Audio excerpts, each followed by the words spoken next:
Welcome back to Farm Factor. We'll end today with a look at how implementation of the Trans-Pacific Partnership represents a level playing field for U.S. beef exports. Every day the Trans-Pacific Partnership waits for U.S. congressional approval is one more day that Australian beef gains Japanese market share. That's because tariffs on beef imported to Japan from the land down under are currently more favorable. This is very, very important to the beef industry in the U.S. because at the moment that TPP is finally implemented, we will be on a level playing field with Australia. That's part of the agreement. So the 10% disadvantage today, which is growing every year, would be put on a level playing field once TPP is implemented. So we're very much looking forward to that, hopefully sooner rather than later. Halstrom shares a round numbers example of a $100,000 container of beef going into Japan. It would be at a $10,000 disadvantage to the one coming from Australia.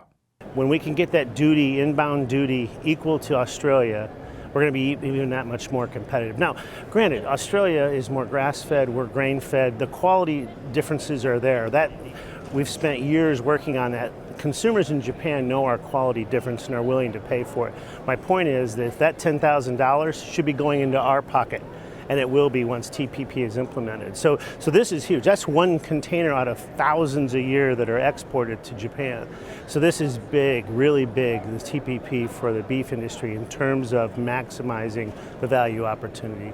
Although trade organizations like the U.S. Meat Export Federation are working on the issue, cattlemen can also play a role. They should be vocal. They should tell their congressmen the importance of the passage and implementation of TPP from a trade perspective for beef.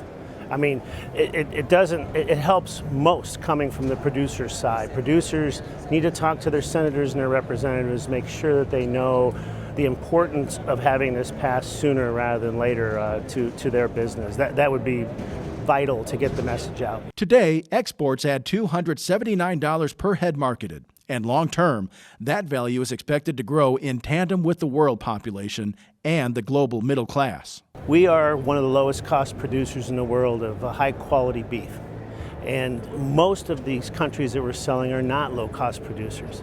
So their ability to supply themselves is limited, so they need to import. So you add all that together and it's a recipe for increased imports of beef, high-quality beef, and the U.S. is well positioned to capitalize on that. I'm Bob Cervera. Thanks for joining us. I'm your host, Jamie Bloom, and I hope you enjoyed today's show. See you next week on Farm Factor. We're here every Tuesday on Ag AM in Kansas. Closed captioning brought to you by Ag Promo Source. Together we grow. Learn more at agpromosource.com.